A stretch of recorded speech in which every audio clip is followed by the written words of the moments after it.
Bismillahirrahmanirrahim. Assalamualaikum warahmatullahi wabarakatuh.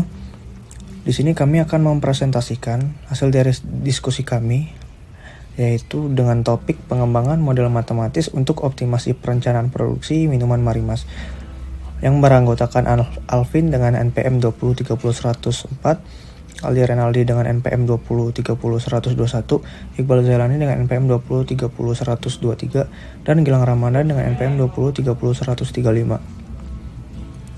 Latar belakang masalah, PT Ulam Tiba Halim merupakan perusahaan minuman serbuk yang menggunakan kebijakan perencanaan produksi untuk mengoptimalkan proses produksi sesuai kondisi perusahaan. Namun, terdapat permasalahan ketika target produksi tidak sesuai kapasitas produksi. Hal ini menyebabkan sumber daya menganggur atau kebijakan lembur diperlukan. Penelitian ini bertujuan mengembangkan model matematis perencanaan produksi yang memperhitungkan kapasitas produksi dan berbagai tujuan perusahaan. Meskipun menghadapi hambatan seperti benturan tujuan yang berbeda dan perbedaan pengukuran tujuan dalam satuan yang tidak sebanding. Lalu masuk ke identifikasi masalah. Yang pertama yaitu bagaimana model matematis perencanaan produksi yang mempertimbangkan kapasitas dan persediaan dapat mengoptimalkan penggunaan sumber daya dan mencegah ketidakseimbangan produksi. Yang kedua yaitu apa keunggulan dan manfaat menggunakan model perencanaan produksi dengan goal programming dibandingkan dengan kebijakan berbasis target pemasaran. Lalu tujuan pemecahan masalahnya yaitu pertama untuk mengetahui bagaimana pengembangan model matematis perencanaan produksi dengan mempertimbangkan kapasitas dan persediaan dapat meningkatkan efisiensi penggunaan sumber daya produksi. Yang kedua yaitu untuk membandingkan solusi dari model perencanaan produksi dengan menggunakan goal programming dan kebijakan perusahaan saat ini yang hanya berdasarkan target pemasaran untuk mengetahui perbedaan efisiensi produksi dan kemampuan mencapai tujuan perusahaan secara keseluruhan. Lalu slide berikutnya yaitu manfaat pemecahan masalah. Manfaatnya yaitu pertama meningkatkan efisiensi produksi dan penggunaan sumber daya. Yang kedua yaitu optimalisasi penggunaan tenaga kerja, bahan baku, dan overhead variabel. Yang ketiga yaitu peningkatan keuntungan perusahaan. Yang keempat meningkatkan kemampuan memenuhi tujuan perusahaan secara keseluruhan. Dan yang kelima yaitu pengambilan keputusan yang lebih informasional. Lalu masuk ke identifikasi variabel. Nah, dalam identifikasi variabel ini terdapat penentuan variabel keputusan, lalu penentuan fungsi kendala.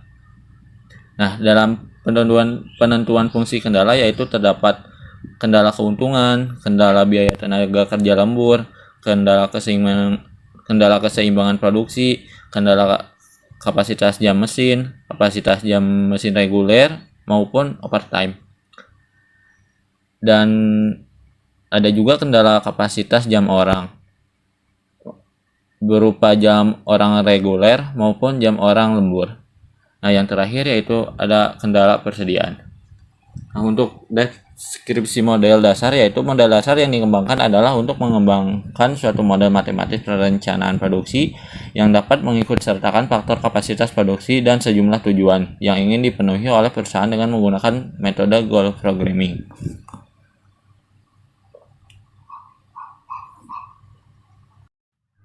Ya, baik. Slide selanjutnya yang keenam ini menjelaskan mengenai asumsi model. Nah, asumsi model yang dijelaskan di sini adalah variabel terikat. Nah, variabel terikatnya ini terdiri dari variabel bebas, parameter, dan fungsi pemaksa. Kemudian, dalam pengembangan model matematis ini akan digunakan metode goal programming karena model ini memiliki beberapa kelebihan sebagai berikut. 1. Dapat digunakan untuk menentukan kombinasi optimum dari faktor produksi yang berhubungan satu sama lain dalam jumlah yang sangat besar. 2. Mampu menyertakan sejumlah tujuan yang ingin dicapai oleh perusahaan. Dan yang 3, yang terakhir adalah menghubungkan secara kuantitatif dan terpadu sasaran-sasaran majemuk menjadi sasaran yang serasi. Kemudian slide yang ketujuh ini bisa menjelaskan pengembangan model. Nah, pengembangan model ini terdiri dari beberapa kendala. Yang pertama itu ada kendala keuntungan. Bisa dilihat rumusnya sebagai berikut. Kemudian kendala biaya tenaga kerja lembur. bisa dilihat juga rumusnya sebagai berikut. 3 itu ada kendala keseimbangan produksi, bisa dilihat sebagai berikut. Dan yang keempat itu ada kendala kapasitas jam mesin. Nah, kapasitas jam mesin ini dibagi dua. Yang pertama itu ada kapasitas jam mesin reguler, rumusnya sebagai berikut. Yang kedua itu kapasitas jam mesin overtime, bisa dilihat rumusnya sebagai berikut. Kemudian yang selanjutnya itu ada kendala kapasitas jam orang, bisa dilihat juga rumusnya sebagai berikut.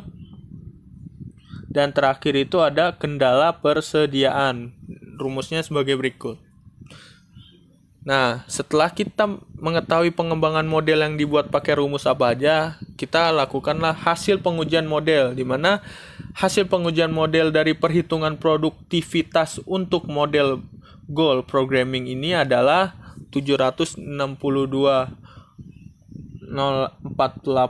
rupiah dan dibagi dengan 756.000 kali 100%, yang hasilnya adalah 99,21%. Selanjutnya, analisis. Produk dari pengembangan model programming tujuannya berbeda dengan aturan perusahaan. Model perencanaan produksi ini mempertimbangkan input lain seperti persediaan dan ketersediaan sumber daya. Model goal programming yang dikembangkan lebih tepat diterapkan karena mempertimbangkan tujuan lain seperti meminimalkan persediaan, biaya lembur, dan memaksimalkan penggunaan jam kerja reguler. Hasil perhitungan menunjukkan peningkatan produktivitas sebesar 4,9% dan total keuntungan meningkat sebesar 198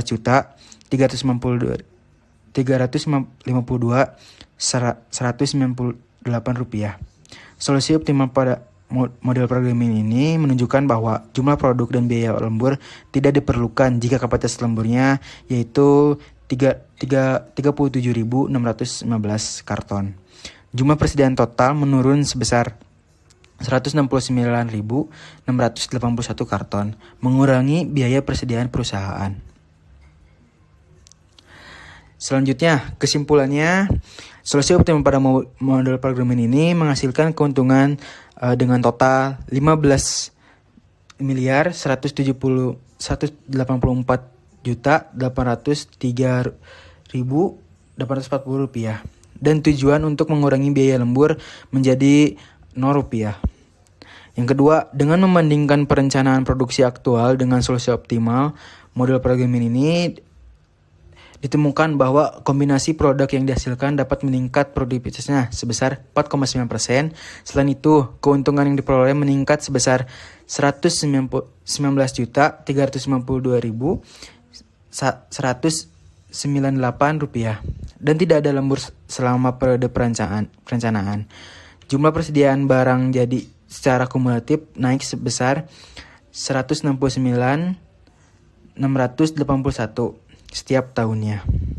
Yang ketiga, diharapkan bahwa model perencanaan produksi yang telah dikembangkan dapat diterapkan pada PT Ulama Tiba Halim ini karena mampu mempertimbangkan faktor lain yang berpengaruh pada proses perencanaan produksi serta berbagai tujuan dan target yang ingin dicapai oleh perusahaan. Sekian dari kelompok kami, mohon maaf bila kurang menyampaikan materi dengan baik. Wabillahi taufiq wal hidayah. Wassalamualaikum warahmatullahi wabarakatuh.